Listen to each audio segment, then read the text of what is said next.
درود شریف پڑھ لیجیے۔ اللہم صلی علی محمد وعلی آل محمد صلیت علی ابراہیم وعلی آل ابراہیم انک حمید مجید۔ اللہم بارک علی محمد وعلی آل محمد کما بارکت علی ابراہیم وعلی آل ابراہیم انک حمید مجید۔ اعوذ باللہ من الشیطان الرجیم، بسم اللہ الرحمن الرحیم۔ اولئک الذین اشتروا الضلالة بالہدى والعذاب بالمغفرة فما اصبرهم علی النار ذلك بأن الله نزل الكتاب بالحق وإن الذين اختلفوا في الكتاب لفي شقاق بعيد ليس البر أن تولوا وجوهكم قبل المشرق والمغرب ولكن البر من آمن بالله واليوم الآخر والملائكة والكتاب والنبيين وآتى المال على حبه ذوي القربى واليتامى والمساكين وابن السبيل والسائلين وفي الرقاب وأقام الصلاة وآتى الزكاة۔ کتمان علم کی بات چل رہی تھی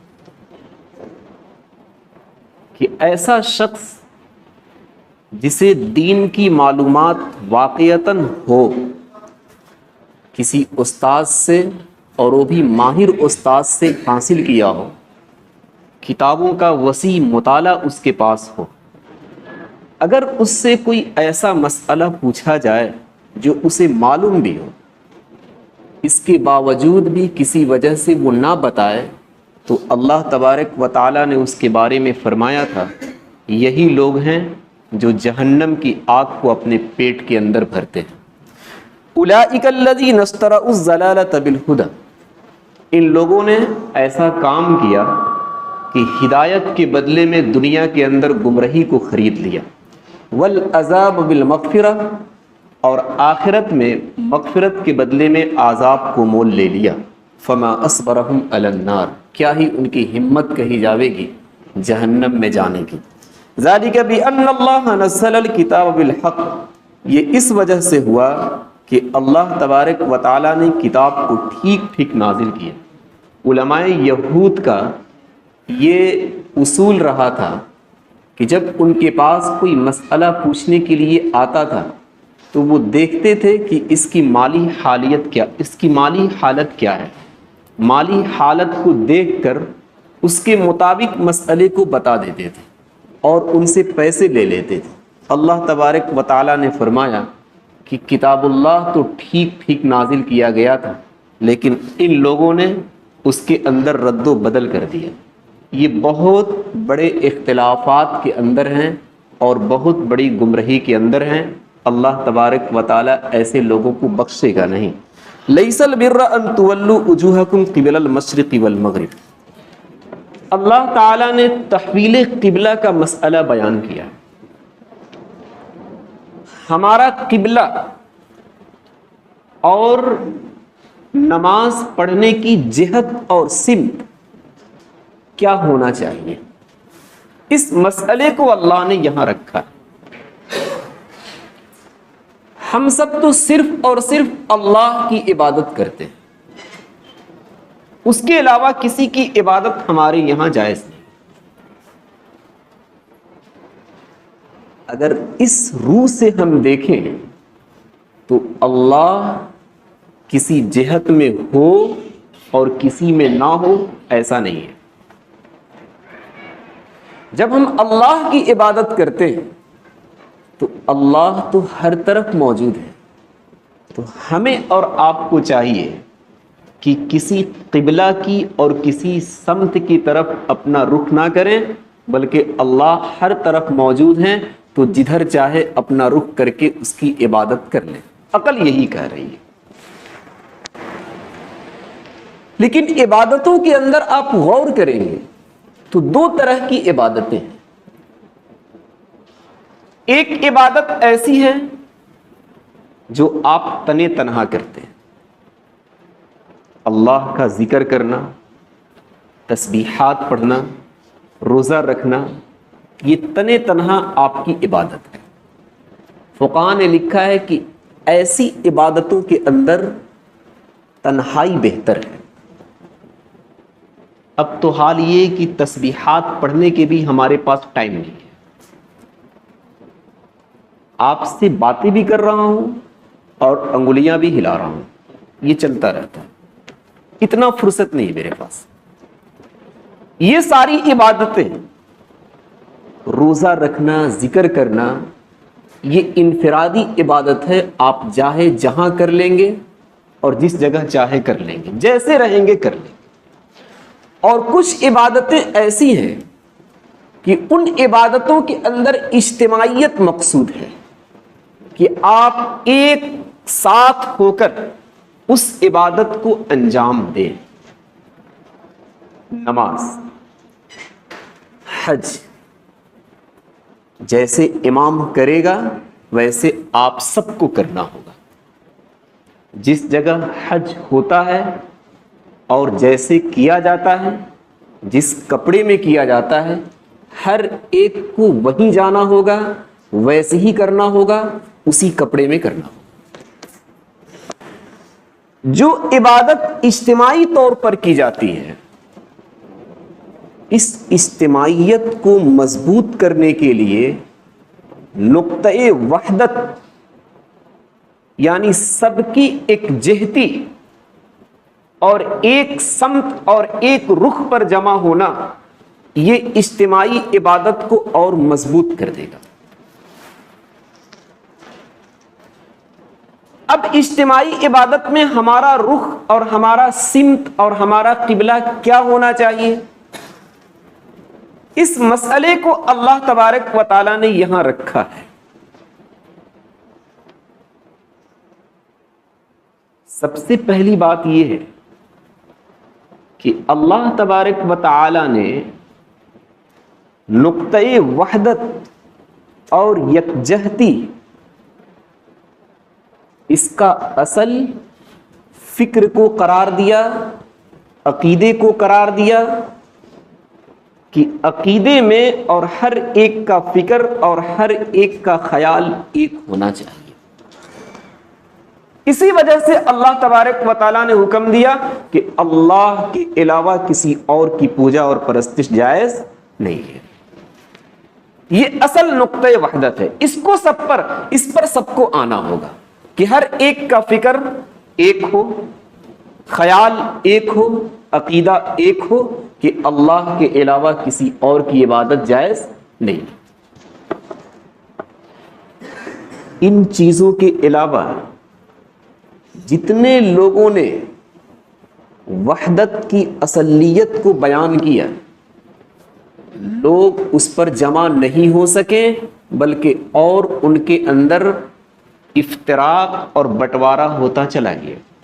کسی نے کہا کہ ایک نسل کو نقطۂ وحدت قرار دو کہ سارے کے سارے اس نسل سے ہو کر آئیں گے تو وہ ہمارے ہیں. کسی نے کہا کہ ایک زبان کو نقطۂ وحدت قرار دو کہ سارے کے سارے اس زبان پر جمع ہو جاویں گے تو ان کے بارے میں کہا جاوے گا کہ یہ ہمارے ہیں. یہ تو بہت مشکل چیز ہے. جو گورا ہے وہ کالا کیسے ہو سکتا ہے, جو کالے ہیں وہ گورے کیسے ہو سکتے ہیں, جو پڑوس ملک کے باشندے ہیں وہاں پیدا ہوئے ہیں وہ اس ملک سے پیدا کیسے ہو سکتے ہیں, پیدا تو ایک ہی مرتبہ.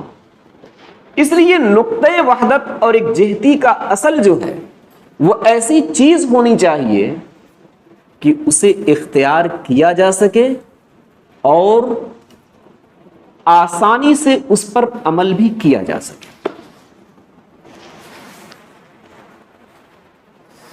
اسی وجہ سے فقہا نے لکھا ہے کہ کسی بھی ملک اور خطے کے اندر سول کوڈ نافذ کر دینا کہ سب ایک طرح سے نظر آئیں, یہ مشکل ہی نہیں بلکہ ناممکن ہے. ہمارے یہاں اس مہینے میں گرمی ہے, اے سی چل رہی ہے. آپ دوسرے علاقے میں جاویں گے جہاں پہاڑوں کا علاقہ ہے, نینی تال کے اندر آپ چلے جائیں, کڑاکے کی ٹھنڈک آپ کو ملے گی. آپ سب کو ایک پوشاک پر لے کر آ جائیں, کیسے ہوگا؟ ہو ہی نہیں سکتا. فقہاء نے لکھا ہے کہ اگر آپ یہ سمجھ رہے ہیں کہ سب کو ہلکے پھلکے کپڑے پر ہم جمع کر دیں تو پھر جو قیمتی کپڑے ہیں ان کو پہن کر اللہ کا شکر کب ادا کیا جائے گا؟ آپ اگر یہ چاہتے ہیں کہ ہر ایک کو اچھے خاصے قیمتی کپڑے پر جمع کر دیں، آپ تو پہن لیں گے، غریبوں کا کیا حال ہوگا؟ ہو ہی نہیں سکتا ہے.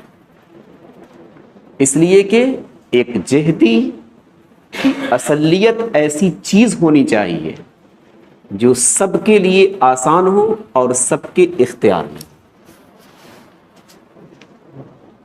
اب آئیے قبلے پر ہم بحث کرتے کہ ہمارا قبلہ اور ہمارا رخ نماز جیسی عبادتوں کے اندر کدھر ہونا چاہیے تھا. ایک تو یہ ہے کہ ہر ایک کو یہ کہہ دیا جاتا کہ تم اپنا قبلہ اختیار کر لو، تو یہ بھی اختلاف سے خالی نہیں تھا. کوئی ادھر کو رخ کرتا ہے، کوئی ادھر کو رخ کرتا، کوئی ادھر کو رخ کرتا، کوئی ادھر کو رخ کرتا. ہماری بس کی بات نہیں تھی. اس تعین کو اور اس انتخاب کو اللہ کے سپرد کر دیا گیا کہ اللہ جس قبلے کو تو بتا دے گا وہی قبلہ ہم مان لیں گے. آدم علیہ السلام کو جس وقت اللہ نے دنیا کے اندر بھیجا تھا اس سے پہلے ہی اللہ تبارک و تعالیٰ نے خانہ کعبہ کی تعمیر فرشتوں سے کرا دی تھی. کتاب المسائل کے اندر ایک بات لکھی ہوئی ہے کہ آدم علیہ السلام کے آنے سے پہلے 2000 سال تک فرشتے خانہ کعبہ کا طواف کر رہے تھے. اتنا پہلے اللہ تبارک و تعالیٰ نے خانہ کعبہ کو بنا دیا. آدم علیہ السلام جب آئے تو اللہ تبارک و تعالیٰ نے فرمایا کہ آدم یہی آپ کا قبلہ ہے. وہ خانہ کعبہ فرشتوں کا بنایا ہوا حضرت نوح کے زمانے تک رہا. آدم سے لے کر نوح تک جتنے انبیاء آئے سب کا قبلہ اور ان کی امتوں کا قبلہ وہی خانہ کعبہ رہا ہے. نوح علیہ السلام کے زمانے میں جب طوفان آیا تو خانہ کعبہ کی دیوار گر گئی، صرف بنیاد باقی تھی. اسی بنیاد پر اللہ تبارک و تعالی نے ابراہیم اور اسماعیل علیہ السلام کو متنبہ کیا اور کہا کہ یہ خانہ کعبہ کی بنیاد ہے، اس پر خانہ کعبہ کی تعمیر اور دیوار کھڑی کرنا شروع کر دیں. ابراہیم علیہ السلام نے خانہ کعبہ کو اسی بنیاد پر اس کی دیوار کو کھڑی کیا. ابراہیم کے زمانے میں اور اسماعیل کے زمانے میں بھی خانہ کعبہ ہی قبلہ تھا اور ان کی امت کا بھی قبلہ وہی تھا. ان کے بعد بنی اسرائیل کے انبیاء آئے ہیں، ان لوگوں کا قبلہ اللہ تبارک و تعالیٰ نے بیت المقدس کو قرار دیا تھا. پھر بنو اسرائیل کے انبیاء جب چلے گئے تو اللہ تبارک و تعالیٰ نے ہم سب کے نبی اکرم صلی اللہ علیہ وسلم کو مبعوث فرمایا. تو ان کا تو صاف کہنا تھا انا ثمرۃ دعوت ابی ابراہیم، میں اپنے والد محترم ابراہیم علیہ السلام کی دعاؤں کا نتیجہ ہوں. اس لیے انہوں نے اپنا قبلہ خانہ کعبہ کو بنایا اور اس پوری امت کا قبلہ وہی خانہ کعبہ رہا. پھر اس کے بعد اللہ تبارک و تعالی نے جب ہجرت کا حکم دیا مدینۃ المنورہ کی طرف تو آپ صلی اللہ علیہ وسلم کا قبلہ بدل کر بیت المقدس کر دیا گیا. 16 سے 17 مہینے تک آپ صلی اللہ علیہ وسلم مدینہ کے اندر بیت المقدس کی طرف اپنا رخ کر کے نماز پڑھاتے رہے. لیکن آپ صلی اللہ علیہ وسلم کی یہ خواہش تھی، یہ تمنا تھی کہ ہمارا جو پہلا قبلہ تھا خانہ کعبہ وہی قبلہ ہو جاتا تو اچھا تھا۔ اس خواہش اور تمنا میں بار بار آپ صلی اللہ علیہ وسلم آسمان کی طرف دیکھتے رہتے تھے کہ کب جبرائیل یہ خبر لے کر آ جائیں کہ آپ کا قبلہ اب بدل گیا ہے اور پھر وہی قبلہ خانہ کعبہ ہو گیا ہے۔ یہ آپ صلی اللہ علیہ وسلم کی خواہش تھی، اور اللہ کے یہاں یہ اصول اور قانون ہے کہ اپنے پاک اور نیک بندوں کی خواہشات اور تمناؤں کو قبول کرتا ہے۔ قد نرى تقلب وجهك في السماء فلنولينك قبلة ترضاها۔ اللہ نے فرمایا کہ ہم آپ کو دیکھ رہے ہیں کہ آپ آسمان کی طرف اپنی آنکھوں کو گھما رہے ہیں تاکہ قبلہ بدل جائے۔ فلنولينك قبلة ترضاها، آپ جس قبلے کو چاہتے ہیں ہم اس قبلے کو بنا دیں گے اور وہی قبلہ آپ کے لیے دے دیں گے۔ عمر رضی اللہ تعالی عنہ جب خانہ کعبہ کا طواف کر کے فارغ ہوئے تو ان کی نظر مقام ابراہیم پر پڑی۔ آپ صلی اللہ علیہ وسلم سے جا کر درخواست کیا کہ حضرت میری خواہش اور تمنا یہ ہو رہی ہے کہ میں اس مقام ابراہیم پر 2 رکعت نماز پڑھوں۔ آپ صلی اللہ علیہ وسلم نے کہا کہ عمر ابھی تک تو اس کے بارے میں میرے پاس حکم نہیں ہے، میں تمہیں کیسے کہہ دوں نماز پڑھنے کے لیے؟ اللہ تبارک و تعالیٰ نے عرض کیا کہ نبی اکرم عمر میرا خاص بندہ ہے، خاص اور نیک بندوں کی تمنائیں ہمارے پاس قبول کی جاتی ہیں، جو عمر چاہتا ہے بس وہی حکم دے دو۔ وَاتَّخِذُوا مِن مَقَامِ إِبْرَاهِيمَ مُصَلَّى، عمر سے کہہ دو کہ مقام ابراہیم پر جا کر 2 رکعت نماز ادا کر دیں۔ اس سنت کو ایسے طریقے پر اللہ تبارک و تعالی نے جاری کر دیا کہ رہتی دنیا تک جو عمرہ کرنے جاوے گا اور جو حج کرنے جاوے گا، طواف کرنے کے بعد مقام ابراہیم پر اسے 2 رکعت نماز پڑھنی پڑے گی۔ یہ نیک بندوں کی خواہشات اور نیک بندوں کی تمنائیں اللہ تبارک و تعالی کبھی رد نہیں کرتا۔ حدیث پاک کا مضمون ہے کہ کچھ اللہ کی نیک بندے ایسے ہیں کہ اگر وہ قسم کھا لے کہ یہ ہو کر رہے گا تو اللہ تبارک و تعالی اس کام کو پورا کر دیتا ہے۔ علامہ اقبال نے کیا ہی خوب کہا ہے، خود ہی کو کر بلند اتنا کہ ہر تقدیر سے پہلے خدا اپنے بندے سے پوچھے بتا تیری رضا کیا ہے۔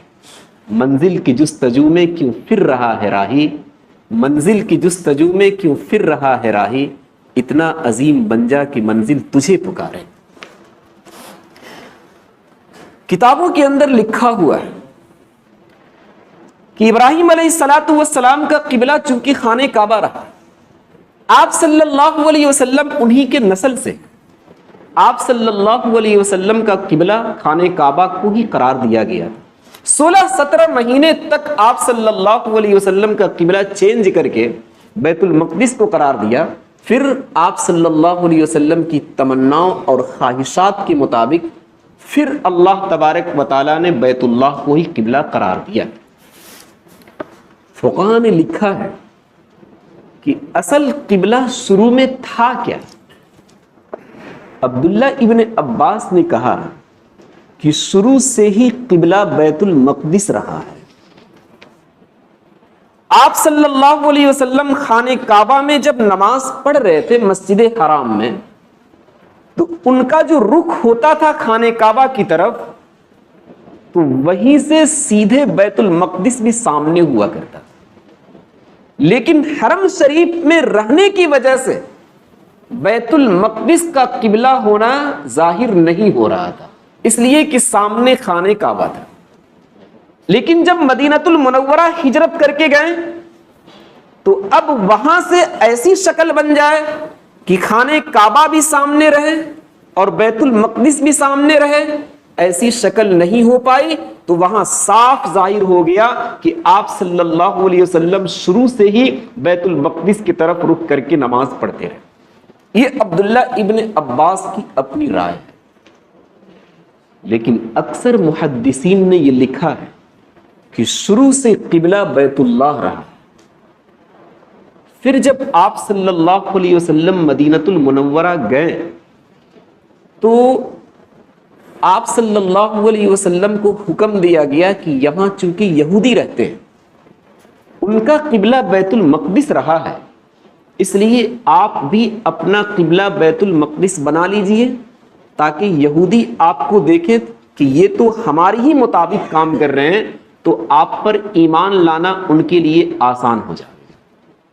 آپ صلی اللہ علیہ وسلم نے اپنا قبلہ بیت المقدس کو بنا لیا، لیکن یہودیوں کے اندر کوئی تبدیلی آئی نہیں. تو اللہ تبارک و تعالیٰ نے عرض کیا کہ کوئی تبدیلی آئے گی نہیں آپ کے عمل سے، اس لیے آپ کا وہی پہلا قبلہ رہے گا جو بیت اللہ تھا. اب ہمیشہ کے لیے قبلہ وہی بیت اللہ رہے گا، اس کے اندر کوئی رد و بدل اب نہیں ہو سکتا. اور یہ جو پھر بدل ہوا ہے کہ کبھی بیت اللہ، کبھی بیت المقدس، پھر بیت اللہ، پوری امت کو بتایا گیا کہ تمہارا قبلہ خانہ کعبہ نہیں ہے بتوں کی طرح. تم خانہ کعبہ کی پرستش نہیں کرتے. اگر خانہ کعبہ کی پرستش کرتے تو پھر بیت المقدس حکم دینے کی کیا ضرورت تھی؟ اس سے صاف ظاہر ہوا کہ ہم کسی گھر کی پرستش نہیں کرتے، کسی نشان کی پرستش نہیں کرتے، بلکہ مسئلہ تو یوں ہے کہ اللہ تبارک و تعالیٰ جو حکم دیتا ہے بس اسی کی پرستش کرتے ہیں. اگر وہ حکم دے کہ بیت اللہ کی طرف تم اپنے چہرے کو کر لو تو ہم ادھر کر لیں گے، اور اگر وہ حکم دے کہ بیت المقدس کی طرف چہرے کو کر لو تو ہم ادھر کر لیں گے. یہ بار بار جو قبلہ بدلتا رہا، کافروں کو بڑا سخت اعتراض ہوا کہ عجیب و غریب مذہب لے کر آئے ہوئے ہیں کہ کبھی ہم دیکھتے ہیں کہ خانہ کعبہ کی طرف نماز پڑھتے ہیں، کبھی ہم دیکھتے ہیں کہ بیت المقدس کی طرف نماز پڑھتے ہیں، کبھی پھر خانہ کعبہ کی طرف ہو جاتے ہیں. یہ کون سا مسلک اور مذہب؟ اللہ تبارک و تعالیٰ نے اس کا بہت اچھا سا جواب دیا. سیقول السفہاء من الناس ما ولاہم عن قبلتہم التی کانوا علیہا. جو یہ سب اعتراض کرتے ہیں کہ کبھی آپ ادھر ہو جاتے ہیں، کبھی آپ ادھر ہو جاتے ہیں، کبھی پھر بیت اللہ کی طرف ہو جاتے ہیں، اللہ نے ایک ہی لفظ کہا سیقول السفہاء. یہ بے وقوفوں کا کہنا ہے، اس لیے ان کی باتوں میں پڑھنے کی کوئی ضرورت نہیں ہے. اور اللہ تبارک و تعالیٰ نے ایک اور جگہ پر جواب دیا کہ کبھی ادھر حکم دینا، کبھی ادھر حکم دینا، کبھی ادھر حکم دینا. اس کا مطلب بس ہمارے یہاں یہی ہے کہ ہم دیکھتے ہیں کہ کون اللہ اور اس کے رسول کی اتباع کرتا ہے اور کون اس اعتراض میں پڑ جاتا ہے کہ یہ کیا ہو رہا ہے. آپ اپنے ذہن کے اندر اس بات کو بیٹھا لیجیے کہ یہ ساری عبادت، ان کے اندر کوئی خوبی ہے نہیں. خوبی اصل یہی ہے کہ اللہ تبارک و تعالیٰ جو حکم دے ہم فوراً اس حکم کو کرنے کے لیے تیار ہو جائیں، یہی اصل عبادت ہے. اور ورنہ تو عبادت اس کے علاوہ کچھ بھی نہیں. اگر اللہ تبارک و تعالیٰ ہمیں حکم دے بھوکے رہنے کا تو ہم بھوکے رہیں، اگر اللہ تبارک و تعالیٰ ہمیں حکم دے حج کرنے کا تو ہم حج کریں، اللہ حکم دے نماز پڑھنے کا تو ہم نماز پڑھیں. اصل تابعداری اور فرما برداری یہی اللہ کی عبادت ہے، ورنہ اس کے علاوہ اور کوئی عبادت نہیں ہے. اللہ تبارک و تعالیٰ نے یہاں صاف ظاہر کر دیا لیس البر ان تولوا وجوہکم قبل المشرق والمغرب ولکن البر من آمن باللہ والیوم الآخر. سارا دین یہی ہے. یہ کیا ہو رہا ہے کہ کبھی بیت اللہ کی طرف تم نماز پڑھ رہے ہو، کبھی بیت المقدس کی طرف تم نماز پڑھ رہے ہو، کبھی پھر بیت اللہ کی طرف ہو جا رہے ہو. سارا دین یہ نہیں ہے. اللہ تبارک و تعالیٰ نے دین کو سمجھایا وَلَكِنَّ الْبِرَّ مَنْ آمَنَ بِاللَّهِ وَالْيَوْمِ الْآخِرِ وَالْمَلَائِكَةِ وَالْكِتَابِ وَالنَّبِيِّينَ. 4 چیزوں کے مجموعے کا نام دین ہے. نمبر 1، ایک انسان کے اندر اور ایک ایمان والے کے یہاں سب سے پہلے نمبر پر اس کا عقیدہ درست ہو کہ اللہ کے علاوہ کسی کی پرستش جائز نہیں، اللہ کے علاوہ کسی سے کچھ مانگنا جائز نہیں. اپنے سر کو جھکانا اور اپنے سر کو زمین پر ٹیک دینا یہ اللہ کے سامنے ہی ہوگا، اس کے علاوہ اور کہیں پر سر کو ٹیکنا اور سر کو جھکانا جائز نہیں۔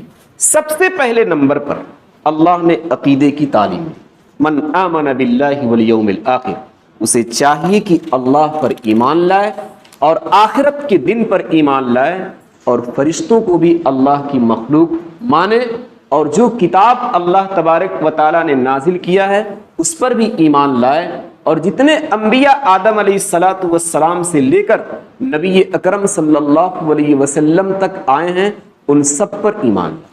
آج کل کے زمانے میں جو یہودی بہت زیادہ پڑھے لکھے ہیں، ان کو جب یہ مسئلہ سمجھ میں آیا کہ ہم پہلے یہودیت کا دعویٰ کرتے تھے لیکن یہودی تھے نہیں اور عیسیٰ پر ایمان رکھتے نہیں تھے، اب جب ان کو نبی کا دین سمجھ میں آ گیا تو وہ یہ مسئلہ بھی سمجھ گئے کہ اب لگ رہا ہے کہ عیسیٰ علیہ الصلاۃ والسلام پر ہم ایمان لائیں۔ پہلے صرف اور صرف وہ عیسیٰ کو مانتے تھے، جب نبی کا دین سمجھ میں آیا تو ان کو پتہ چلا کہ صرف عیسیٰ کو ماننے سے ہمارا ایمان نہیں بنے گا، بلکہ آدم علیہ الصلاۃ والسلام سے لے کر نبی اکرم تک جتنے انبیاء آئے ہیں سب پر اگر ہم ایمان رکھتے ہیں تب ہمارا ایمان بن سکتا ہے۔ تو اللہ تعالیٰ نے یہ عقیدے کو سمجھایا کہ اللہ کو ماننا ہوگا، اس کے رسولوں کو ماننا ہوگا، اس کی کتابوں کو ماننا ہوگا اور فرشتوں کو ماننا ہوگا اور آخرت پر بھی یقین رکھنا ہوگا۔ دوسرے نمبر پر اللہ تبارک و تعالیٰ نے عبادتوں کو سمجھایا، وَآتَ الْمَالَ عَلَى حُبِّهِ ذَوِي الْقُرْبَى، مال سے محبت رکھنے کے باوجود رشتہ داروں پر، یتیموں پر، مسکینوں پر، مسافروں پر اور مانگنے والوں پر اور گردنوں کو چھڑانے پر، ان سارے لوگوں پر اپنا مال خرچ کرنا ہو۔ محبت رکھنے کے کئی معنی ہو سکتے ہیں، ایک تو یہ ہے کہ ایسا مال آپ خرچ کریں جس مال سے آپ کو محبت ہو، اور ایک دوسرا مطلب یہ ہے کہ اس مال کو خرچ کریں اللہ سے محبت رکھنے کے ساتھ کہ تم سے ہماری محبت ہے، بس مال کی حیثیت کچھ نہیں ہے اس لیے میں نے تیرے راستے میں اپنے مال کو لٹا دیا۔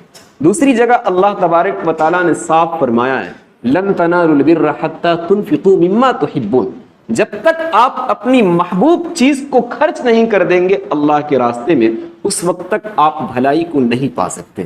مسجد اور مدرسوں کے چندے میں آپ کبھی غور کیجئے گا، ہمارے پاس جتنے پھٹے پرانے نوٹ ہوتے ہیں سب مسجد کے ڈبے میں جمع کر دیا جاتا ہے۔ مسجد کے ممبران جب حساب کرتے ہیں تو ان کو سوچنا پڑتا ہے کہ آدھے نوٹ کہاں سے بدلے جاویں گے اور کس نے جمع کیا اور کس نے نہیں جمع کیا۔ یہ ہمارا طرز شروع سے ہی چلا آ رہا ہے۔ میں ایک جگہ بیٹھا ہوا تھا، ایک مولوی صاحب نے چائے کا پیسہ جب دینا شروع کیا تو تھوڑا سا نوٹ گندا تھا، پھٹا ہوا تھا، تو چائے والے نے کہا کہ بھائی یہ کیسا نوٹ آپ دے رہے ہیں؟ تو اس نے کہا کہ آپ تو مسجد میں یہی نوٹ دیے تھے تو میں آپ کو کیا دوں گا، جو دیں گے وہی تو دوں گا میں۔ یہ ہماری عادتیں بن گئی ہیں کہ اچھا مال ہم اپنے پاس رکھ لیتے ہیں اور یہ جو ردی قسم کا مال ہے مسجد کے ڈبے کے حوالے کر دیتے ہیں۔ اللہ تبارک و تعالیٰ نے یہ دوسری چیز سکھائی کہ عبادت آپ کی ہونی چاہیے کہ مال آپ اللہ کے راستے میں خرچ کریں، رشتہ داروں کا بھی حصہ رکھیں، یتیموں کا بھی حصہ رکھیں، مسکینوں کا بھی حصہ رکھیں اور مسافروں پر بھی خرچ کریں، مانگنے والوں پر بھی خرچ کریں۔ یہ ہم میں سے جو نیک لوگ شمار کیے جاتے ہیں وہ یہ سمجھتے ہیں کہ ہم نے زکوٰۃ ادا کر دیا، بہت بڑا امت پر احسان کر دیا۔ یہاں زکوٰۃ کا مسئلہ نہیں ہے، زکوٰۃ سے ہٹ کر ہمیں مال کو اللہ کے راستے میں خرچ کرنا ہوگا۔ کبھی مسجد کو ضرورت پڑے آپ اپنے مال کو وہاں لگا دیں، مدرسے کو ضرورت پڑے آپ اپنے مال کو وہاں لگا دیں، اور بھی بہت سارے راستے ہیں وہاں اپنے مالوں کو زکوٰۃ سے ہٹ کر لگائیں، اس کے بعد اپنی برکت کو دیکھیں۔ اللہ تبارک و تعالیٰ نے اور آگے سمجھایا کہ نماز کو بھی قائم کر لیں، زکوٰۃ بھی ادا کر دیں۔ یہ دوسرے نمبر پر عبادت کو بتایا۔ پہلے نمبر پر آپ کا عقیدہ ٹھیک ہونا چاہیے، دوسرے نمبر پر جب عقیدہ ٹھیک ہو جائے تو اللہ کی عبادت کرنی ہو، اور تیسرے نمبر پر اللہ تبارک و تعالیٰ نے یہ بتایا کہ آپ کے معاملات بھی صحیح ہوں۔ وَالْمُوفُونَ بِعَهْدِهِمْ إِذَا عَاهَدُوا، جب کسی سے آپ عہد کریں تو اس عہد کو آپ پورا کرنے والے ہوں۔ یہ سب سے بڑی کمزوری ہے ہمارے اندر۔ نماز بہت آسانی سے پڑھ لیتے، زکوٰۃ بھی دے دیتے، سال میں ایک مرتبہ دینا ہے، حج بھی کر لیتے ہیں کہ لوگ حاجی کہیں گے، اور اس طرح کی عبادتیں بہت کر لیتے ہیں، لیکن جب ہم اپنے گریبان میں جھانکتے ہیں کہ ہمارے معاملات کیسے ہیں تو نہایت گندے قسم کے معاملات سامنے آتے ہیں۔ آپ یقین مانیں، جھوٹ پر جھوٹ اور نامعلوم کتنے لمبے چوڑے دعوے کر لیتے ہیں لوگوں کے سامنے، اور ارادہ پہلے سے بھی ہوتا ہے کہ ہمیں یہ کرنا نہیں ہے، صرف آگے والے کو تسلی دینا ہے۔ اللہ تبارک و تعالیٰ نے فرمایا کہ نہیں، اپنے معاملات کو ٹھیک کر لو۔ ایک بڑے عالم نے فرمایا کہ نماز، روزے، حج، زکوٰۃ کے بہت بزرگ مل جائیں گے، لیکن ایسا بزرگ مجھے دکھاؤ جس کے معاملات صحیح ہوں۔ اس لیے معاملات پر کافی دھیان دینے کی ضرورت ہے کہ کہیں ہم کسی کو دھوکہ نہ دیں۔ کارخانے میں ہم کام کرتے ہیں، کارخانہ ہمارا ہے، کمپنیاں ہم چلا رہے ہیں، اور بہت سارے مال ہم تیار کر لیتے ہیں، ان مال کے اندر تھوڑا بہت بھی کہیں نقص ہوتا ہے، ہم اپنے سامنے والے کو بتا نہیں پاتے ہیں اور اسے یوں ہی دے دیتے ہیں، اور ہم اس خوشی میں رہتے ہیں کہ ہم نے اس مال کو نکال دیا۔ نہیں، یہ اصول نہیں ہے۔ ہم نے اپنے اس کام کے ذریعے سے اور اس معاملے کے ذریعے سے آگے والے کو دھوکہ دے دیا، اسے اطلاع کرنا ضروری تھا۔ والصابرین فی البأساء والضراء وحین الباس، ایک چوتھی چیز ہونی چاہیے، وہ ہمارے اندر صبر۔ یہ سب سے اہم چیز ہے، اگر یہ ہمارے اندر آ جائے تو بہت سارے معاملات اور بہت سارے مسائل صرف اسی وجہ سے ٹھیک ہو جائیں گے جبکہ ہمارے اندر صبر رہے گا۔ کبھی پریشانی آوے گی، کبھی مصیبت آوے گی، نامعلوم کتنے مرحلوں سے ہمیں اور آپ کو گزرنا ہوگا، اگر ہم نے اس وقت صبر کے دامن کو تھام لیا تو سارے مسئلے آسان ہو جائیں گے۔ اللہ تبارک و تعالیٰ نے فرمایا دین صرف وہی نہیں ہے کہ ادھر تم رخ کر رہے ہو یا ادھر کر رہے ہو یا ادھر کر رہے ہو، دین یہ ہے کہ عقیدہ ٹھیک ہونا چاہیے، عبادتیں ہونی چاہیے، پھر معاملات ٹھیک ہونے چاہیے، پھر صبر ہونا چاہیے۔ اس کے بعد اللہ نے فرمایا اولئک الذین صدقوا، یہی لوگ سچے ہیں جن کے اندر یہ چاروں چیز جمع ہیں، واولئک هم المتقون، اور یہی لوگ متقی اور پرہیزگار ہیں۔ سبحان اللہ۔